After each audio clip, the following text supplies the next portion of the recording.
Bismillahirrahmanirrahim. Di balik riuh rendahnya dunia yang sedang mencari arah, terdapat sebuah kesunyian yang amat dalam, tempat di mana takdir sebuah bangsa sedang ditempa dalam tungku penderitaan yang tak kasat mata. Ini bukan sekadar dongeng tentang kemunculan seorang penyelamat, melainkan tentang hukum alam yang menuntut keseimbangan setelah sekian lama terkoyak oleh keserakahan manusia. Assalamualaikum warahmatullahi wabarakatuh. Apa kabar, sahabat Nusantara?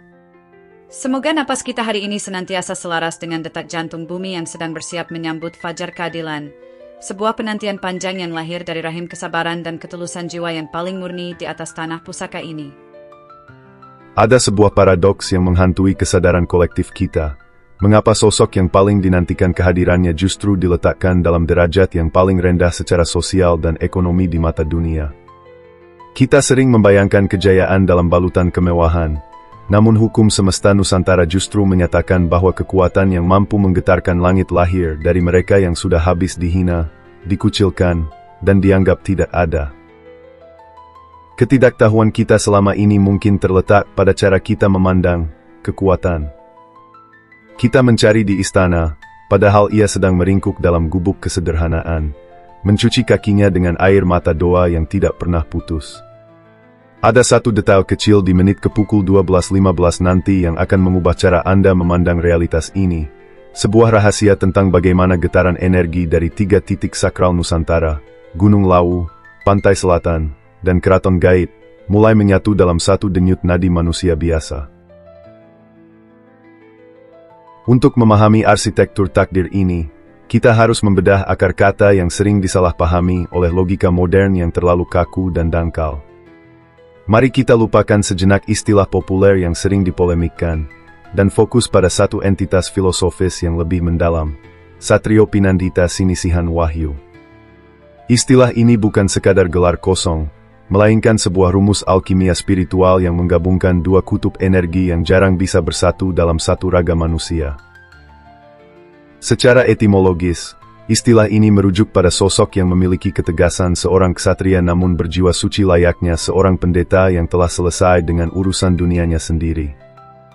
Ia adalah manifestasi dari harmoni antara kekuatan fisik dan kedalaman batin yang luar biasa tajam. Di sini, logika kita diajak untuk menang, bahwa kepemimpinan sejati tidak dimulai dari mandat politik, melainkan dari mandat langit yang turun melalui proses penyucian diri yang amat sangat menyakitkan. Dalam literatur Jangka Jayabaya dan Serat Kalatidha, kondisi zaman yang kacau atau zaman Kalatidha digambarkan sebagai masa di mana kebenaran tertutup oleh debu-debu kepalsuan yang sangat tebal. Pada titik nadir inilah, sosok yang membawa esensi Satrio Pinandita menjadi satu-satunya jawaban logis karena ia tidak memiliki kepentingan pribadi yang tersisa untuk dihianati oleh dunia. Ia telah melewati fase Linuih ing Sasama, bukan karena ia merasa lebih hebat, tetapi karena bebannya lebih berat. Hubungan filosofis ini sangat kuat dengan kondisi geografis dan spiritual Nusantara yang saat ini sedang mengalami pergolakan energi yang sangat hebat dan tidak menentu. Kita melihat fenomena alam yang tidak biasa, pergeseran nilai sosial yang ekstrim, dan kegelisahan batin massal yang tidak bisa dijelaskan oleh ilmu psikologi konvensional manapun. Ini adalah isyarat bahwa tanah ini sedang menuntut kembalinya poros keseimbangan yang hilang, sebuah pusat gravitasi moral yang baru. Dasar logika yang harus kita pegang adalah bahwa semesta selalu bergerak menuju entropi, namun ia juga memiliki mekanisme penyembuhan mandiri yang sangat cerdas dan sistematis. Kehadiran sosok yang disisipi wahyu ini adalah bagian dari mekanisme penyembuhan tersebut, sebuah anomali yang sengaja diciptakan untuk mematahkan hukum linearitas sejarah yang membosankan. Ia adalah titik balik, di mana penderitaan kolektif bangsa dikonversi menjadi energi kebangkitan yang bersifat mutlak. Jika kita melihat data historis transisi kekuasaan di Nusantara, mulai dari era Majapahit hingga Mataram Islam, selalu ada pola di mana kehancuran besar diikuti oleh kemunculan figur yang tidak terduga dari garis keturunan yang tersembunyi. Namun, dalam konteks modern, ketersembunyian ini bukan lagi soal lokasi geografis, melainkan ketersembunyian frekuensi batin yang tidak mampu ditangkap oleh radar manusia-manusia yang masih terjebak dalam hiruk-pikuk keduniawian. Istilah Satrio Pinandita Sinisihan Wahyu juga memberikan landasan bahwa sang pemimpin masa depan tidak akan menggunakan kekuatan militer atau finansial sebagai senjata utamanya dalam memimpin.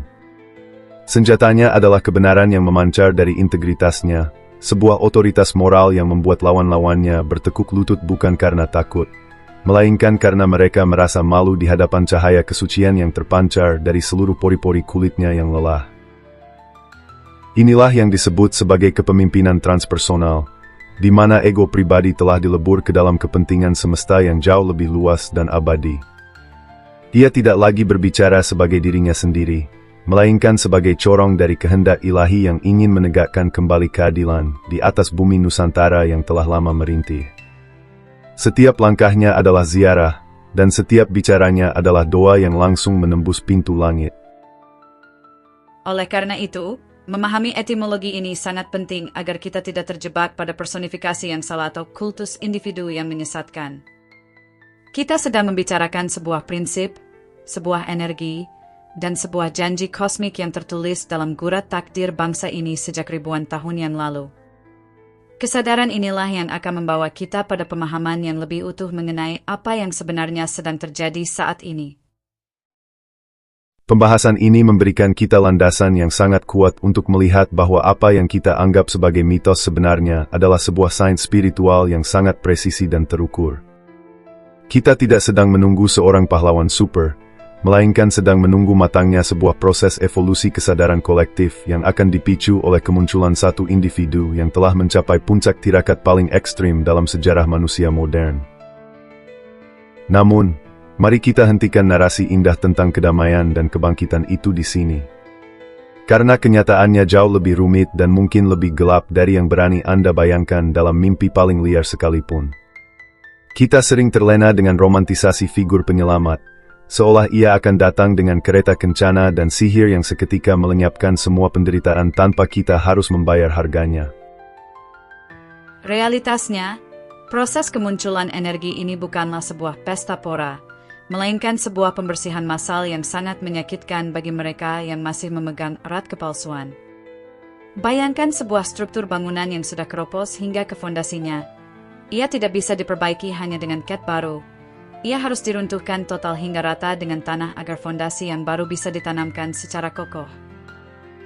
Kita harus berani menghadapi fakta pahit bahwa sosok yang kita bicarakan ini mungkin saat ini sedang berada di antara kita, namun ia adalah orang yang paling Anda hindari di jalanan. Ia mungkin adalah sosok yang Anda tertawakan karena idealismenya yang dianggap tidak masuk akal, atau orang yang Anda kucilkan karena ia tidak mau tunduk pada sistem yang korup. Kehadirannya bukan untuk memuaskan ego sektarian atau kelompok tertentu, melainkan untuk menghancurkan semua berhala modern yang selama ini kita sembah, jabatan, harta haram, dan citra palsu di media sosial. Ini adalah gangguan pola yang radikal, di mana semua standar kesuksesan yang Anda pelajari sejak kecil akan dijungkirbalikkan hanya dalam satu malam yang sangat sunyi. Inilah puncak dari segala pencarian intelektual kita, sebuah titik di mana metafisika bertemu dengan realitas sosiopolitik dalam sebuah simpul yang disebut sebagai kesadaran kosmik Nusantara. Secara psikologi transpersonal, sosok yang telah melampaui ego pribadinya, seperti yang digambarkan dalam serat Wedhatama, menjadi sebuah bejana kosong yang siap diisi oleh energi murni semesta. Ia bukan lagi entitas biologis biasa, melainkan sebuah antena yang menangkap frekuensi kehendak Tuhan secara langsung tanpa distorsi nafsu. Jika kita membedah fenomena ini dengan hukum termodinamika spiritual, energi tidak dapat diciptakan atau dimusnahkan, ia hanya berubah bentuk. Penderitaan luar biasa yang dialami oleh sosok ini selama berpuluh-puluh tahun, hinaan, kemiskinan ekstrim, dan isolasi sosial, sebenarnya adalah proses akumulasi energi potensial yang sangat masif. Dalam fisika, semakin besar tekanan yang diberikan pada sebuah pegas, semakin besar pula daya ledak yang akan dihasilkan saat pegas itu dilepaskan. Momen pencerahan atau The Epiphany terjadi ketika masyarakat mulai menyadari bahwa krisis multidimensi yang kita alami saat ini, mulai dari krisis kepemimpinan hingga kerusakan ekologis, hanyalah sebuah dekorasi panggung yang dirancang untuk memaksa kita mencari jawaban di luar logika materialistik. Potongan teka-teki mulai menyatu saat kita melihat keterhubungan antara getaran di Gunung Lawu yang mewakili keteguhan batin dan deburan pantai selatan yang mewakili luasnya kasih sayang. Secara teologis, ini adalah realisasi dari konsep manunggaling Kawula Gusti dalam tingkat yang paling praktis dan politis. Sang pemimpin tidak lagi memerintah dengan instruksi tertulis, melainkan dengan resonansi frekuensi. Orang-orang akan mengikuti langkahnya bukan karena takut pada hukum manusia, melainkan karena jiwa mereka merasakan tarikan magnetis dari sebuah kebenaran yang tidak bisa diperdebatkan lagi oleh akal pikiran yang sempit. Mari kita bedah secara mikroskopis alasan logis di balik simbolisme tunjung putih semi-ink logo tanpa banyu. Bunga teratai putih yang tumbuh di telaga tanpa air adalah metafora dari kesucian yang lahir di tengah kekeringan spiritual yang luar biasa. Ia tidak membutuhkan dukungan eksternal, air, untuk tetap hidup dan mekar. Ia mendapatkan asupan langsung dari akar-akar spiritualnya yang menembus hingga ke pusat bumi. Dalam kacamata geopolitik global, kemunculan poros ini akan menggeser paradigma kekuasaan dari hard power dan soft power menuju apa yang bisa kita sebut sebagai spiritual power. Dunia yang sudah lelah dengan peperangan dan manipulasi informasi akan melihat ke arah Nusantara bukan sebagai kekuatan ekonomi baru, melainkan sebagai mercusuar moral yang mampu memberikan jawaban atas dahaga eksistensial manusia modern. Transisi kekuasaan ini tidak akan mengikuti pola demokrasi liberal yang kita kenal sekarang, yang seringkali hanya menjadi ajang kontes popularitas tanpa isi. Ini adalah kembalinya sistem Dharma Raja, di mana pemimpin adalah pelayan hukum alam dan kebenaran abadi. Ia akan mengatur tatanan dunia dengan prinsip harmoni, bukan kompetisi yang saling mematikan, karena ia memahami bahwa melukai orang lain berarti melukai dirinya sendiri. Logika ini didukung oleh ajaran Sastro Jendra Hayuningrat Pangruwating Dio, sebuah ilmu rahasia yang mampu mengubah watak raksasa, angkara murka, menjadi watak manusia, kebijaksanaan. Sosok yang kita bahas memiliki kemampuan untuk melakukan ruat atau pembersihan massal terhadap mentalitas bangsa yang sudah terlanjur sakit, mengembalikan jati diri kita sebagai bangsa yang besar, santun, namun memiliki kedaulatan yang tak tergoyahkan. Setiap ujian berat yang ia lalui, mulai dari lapar hingga dihina oleh kerabat sendiri, adalah laboratorium untuk menguji teori kepemimpinan transpersonal ini. Ia harus merasakan menjadi yang paling rendah agar saat ia berada di puncak, ia tidak pernah lupa bagaimana rasanya tanah. Inilah rahasia mengapa ia tetap piningit atau tersembunyi. Ia sedang dijaga agar tidak terkontaminasi oleh sanjungan palsu dunia sebelum waktunya. Maka, saat semua variabel ini bertemu pada satu titik koordinat waktu yang sudah ditentukan oleh takdir, ledakan kesadaran itu tidak akan bisa dibendung oleh kekuatan teknologi apapun. Dunia akan menyaksikan sebuah anomali sejarah di mana seorang manusia biasa, tanpa partai politik, tanpa modal finansial, mampu mengubah arah peradaban hanya dengan kekuatan integritas dan kejernihan jiwanya yang telah teruji dalam api penderitaan. Jika teori tentang kebangkitan energi ini benar-benar terwujud dalam realitas linear kita, maka dampaknya pada struktur ekonomi dan sosial besok pagi akan sangat revolusioner. Kita tidak akan lagi melihat sistem ekonomi yang berbasis pada akumulasi bunga yang menjerat, melainkan sistem berbasis keberkahan dan sirkulasi nilai yang adil. Bayangkan sebuah tatanan sosial di mana kejujuran menjadi mata uang yang lebih berharga daripada angka digital di saldo bank Anda. Secara sosial, masyarakat akan mengalami pergeseran instan dari budaya kompetisi yang merusak menuju budaya kolaborasi yang organik, karena figur pemimpin ini memberikan contoh nyata tentang pelepasan ego. Besok pagi, Anda mungkin akan melihat orang-orang mulai meragukan otoritas yang hanya mengandalkan jabatan, dan justru mencari bimbingan dari mereka yang memiliki ketenangan batin paling dalam di lingkungannya masing-masing. Simulasi konkretnya adalah runtuhnya sekat-sekat sektarian yang selama ini menjadi komoditas politik, karena kehadiran sosok ini membawa frekuensi penyatuan yang tidak bisa didebat. Dampaknya pada hidup Anda adalah sebuah tuntutan batin untuk menjadi lebih jujur pada diri sendiri. Jika Anda tidak mampu menyelaraskan diri dengan getaran kebenaran ini, Anda akan merasa terasing di tengah dunia yang baru. Namun, sebagai narator yang jujur, Saya harus memberikan peringatan agar kita tidak terjebak dalam delusi atau fanatisme buta yang justru menjauhkan kita dari esensi kebenaran itu sendiri. Kelemahan terbesar dari teori ini adalah potensi salah tafsir yang seringkali digunakan oleh oknum-oknum tertentu untuk mengaku-ngaku sebagai sosok terpilih demi kepentingan kekuasaan pribadi yang sempit.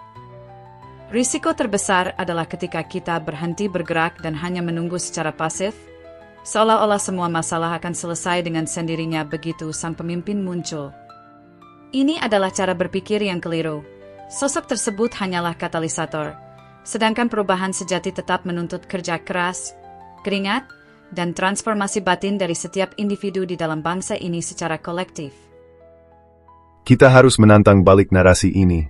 Apakah kita mencari pemimpin sejati, atau kita hanya mencari pelarian dari tanggung jawab atas kegagalan kita sendiri sebagai warga negara? Tanpa kesiapan mental dan integritas dari masyarakatnya, kemunculan sosok seagung apapun hanya akan berakhir sebagai tragedi sejarah yang berulang, di mana cahaya kebenaran kembali padam oleh kegelapan hati para pengikutnya. Narasi ini tidak berakhir di sini, karena pada dasarnya tidak ada penutup bagi sebuah proses evolusi kesadaran yang terus berputar dalam spiral waktu yang tak terhingga. Apa yang kita bicarakan hari ini hanyalah sebuah pengantar menuju babak baru yang jauh lebih besar, di mana Nusantara tidak lagi sekadar menjadi objek sejarah, melainkan subjek yang menentukan arah masa depan peradaban manusia global. Setiap getaran yang Anda rasakan di Gunung Lawu, setiap deburan ombak di pantai selatan, dan setiap bisikan di dalam kesunyian malam, adalah bagian dari teka-teki yang sedang Anda susun sendiri. Namun, pernahkah Anda bertanya-tanya, bagaimana jika rahasia sebenarnya bukan terletak pada siapa yang akan datang, melainkan pada apa yang selama ini tersembunyi di dalam struktur genetik dan spiritual Anda sendiri sebagai pewaris tanah ini? Pertanyaan besarnya adalah, apakah Anda sudah siap jika ternyata gerbang menuju kebangkitan itu tidak berada di luar sana, melainkan di dalam ruang gelap yang selama ini Anda takuti di dalam batin Anda? Wassalamualaikum warahmatullahi wabarakatuh. Salam penuh cinta dari kami semua, Satria Nusantara.